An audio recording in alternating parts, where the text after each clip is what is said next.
Hey, what's going on, guys? It's Alex with NBC 11 Alive. Team 1-1, born to compete. And I got my guy Brooks from Sports Illustrated next to me. What's happening, fam? Nothing much, man. I'm doing good. How are you today, Alex? You know what? Life is absolutely great, man. Watched the high school state championships last night for basketball.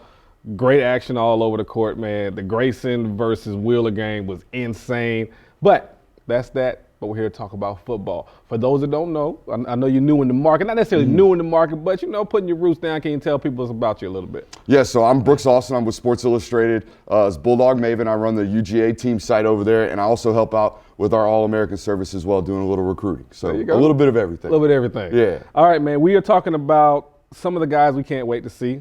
High school. All Yes. right. And, you know, let's just kind of run through it there. You know, and I know, let me start it off. There's a guy out there, Terrance Love, at Langston Hughes that is special. Yes. Very talented. What's your thoughts on him? So we were just talking about it a little bit pre-show. You know, a big safety already as a true freshman. Yeah. And the first thing I took on the notes, as soon as you watch the film, it's like, all right, so this isn't going to be are we going to have to track the offers type of thing? Yeah. This is going to be, are we tracking the visits? Okay, this guy's going to get already offered from over a dozen schools, D1 schools as a true freshman. So the questions about Terrance, I know he can stick at safety, but we were talking about it a little bit. Every inch he grows to every 10 or 15 pounds he gains, recruiting analysts such as myself are going to question whether or not he needs to move back down closer to the line of scrimmage. I don't think that's the case. We watched the hip fluidity, all that kind of stuff. He's a very, very fluid athlete as a true freshman and a physical one at that. That's what I was about to say. One thing that really makes him stand out, which people are, one of the reasons they're looking at him at the outside linebacker position, when he strikes, yes. Very, a downhill football player, right? Yeah. So, I mean, I understand. There's no questions about whether or not he's going to be able to play in the box if he's asked to do so. Yeah. I just think with the ball skills, because he can play a little wide receiver as well there at Langston Hughes, the ability for him to make an impact with the ball in the air is why I would like to see him stick back in the back end. Now, a player that he kind of reminds me of who started out at safety, but has ended up moving down to the box at Marietta, Daniel Martin. Yes. Hey, he's legit 6'3". Yes. Just like Terrance, can strike. He can cover when asked to. Special player. What's your thoughts on him? So my initial thoughts, right? I saw Daniel Martin first game of the season this year at Marietta. I wasn't there to see Daniel. Okay. I was there to see B.J. Ojolari, A. Rick Gilbert, Hunter Bailey, and all the sorts there. And there's this long, lanky guy playing out in space out there covering the slot. And I was like, holy smokes, who is this guy? Look him up. It's Daniel Martin. And he literally can do it all. You see him on tape play a little bit of edge with his hand in the dirt. Plays out in the slot, covering guys in the slot and as well off press man coverage. I watched him at Hustle Inc. walk down and play man-to-man on against some of their wide receivers as well. So, like you say, legit 6'3", incredible recovery speed, and just a very, very quick, twitchy athlete. Staying on the defensive side of the ball, Aveion Terrell. Now, everybody knows him. Yes, that is A.J. Terrell's brother.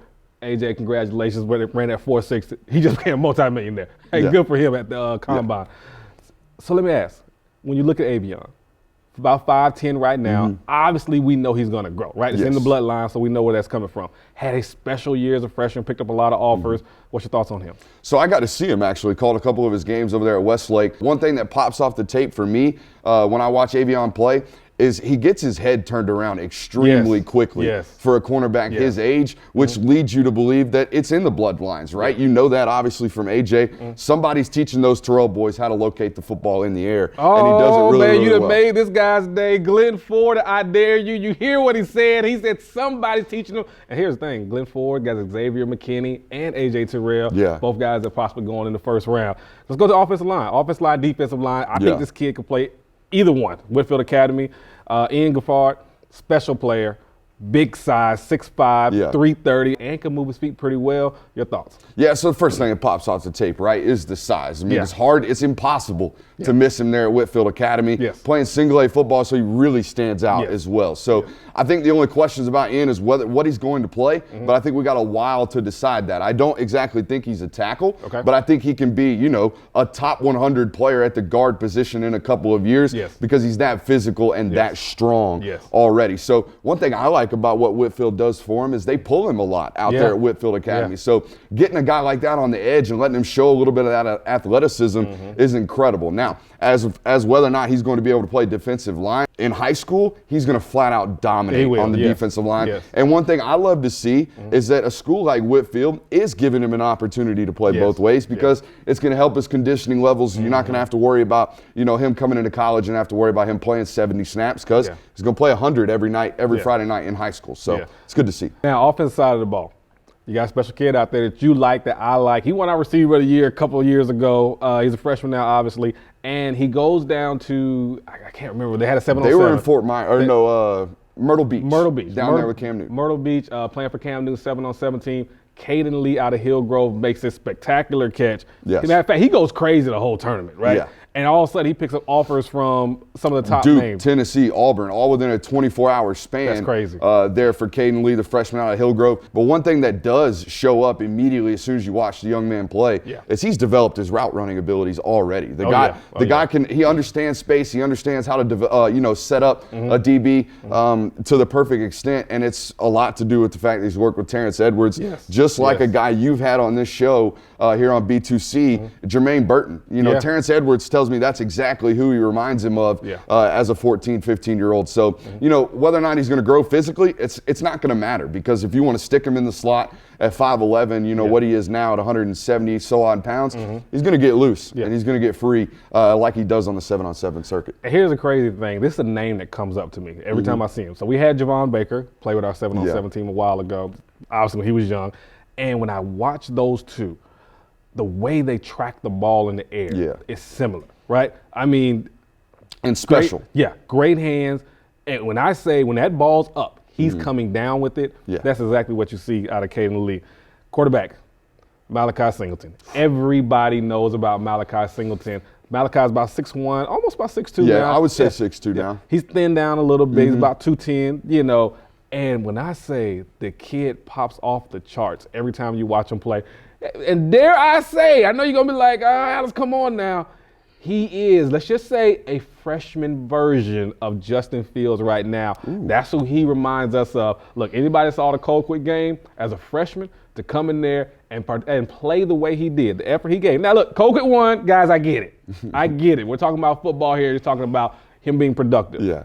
Malachi had a pretty good freshman year. Obviously has some offers coming in. What's your thoughts on him? My thoughts immediately is a grown man, right? He's a freshman grown man, 6'2", 205. From the waist down, he carries about $185. I mean, he is thick in the hips down to his toes. And, I mean, just the running capability, right? Guys bounce off of this guy as a high school quarterback. And he's got a quick, smooth delivery. And he tested off the charts at Elite 11 a couple weeks ago at Carrollton High School, was the only freshman rising sophomore to make that top 10 in the Nike circuit ratings. I think he had an 82.62. So an extremely fluid athlete. Well, and that's the thing, right? He's working with Ron Veal. And if he's working with another quarterback coach, I'm sorry, I'm leaving you out. But here's the thing. When he hits his drop, when he hits that back foot, boom, ball comes out. And that's the great thing about it. You're not looking at a kid that's just a runner, right? I mean, you got guys that are very athletic at the quarterback position. We see them all the time. But this kid can deliver the ball. And here's one thing I want to say is going to stand out. Over the past couple of years, the Cam Newton program has produced some very good quarterbacks. We don't want to say produce, right? Because they were already on their own. But when you see them get with Cam, to be coached by Cam, because for those who don't know, Cam actually coaches the team. He's there every day, all that kind of stuff. Very involved. Very involved. They take a step. Right? Deshaun Watson took a step. We see what he become. Zaire Cooper took a step. Obviously he went to Clemson. Trevor came in, but he's at Jacksonville State doing a great job. The name Zach Calzada, Bo Nix. He's had some dudes there. Now you're looking at Malachi. And Malachi will be around him since he's a freshman. That's crazy. But he was with last year, 8th grade. He's been with the 8th grade. That's crazy. What do you think the impact's going to be on that, how special Malachi will be? So not only, and I know Cam does a great job, I'm sure, of developing these guys from the neck up as well. Understanding defenses, figuring out coverages, and making quick decisions, because that's what 7-on-7 is, right? It's 1 Mississippi, 2 Mississippi, 3 Mississippi, ball out, let's go. So that ability to just be a quick thinker neck up is something that's going to serve Malachi really, really, really well, because on Friday nights, it's not a lot of thinking. It's a lot of relying on those physical traits that make him what he is right now as a true freshman. So developing that mental aspect during these 7-on-7s is very important.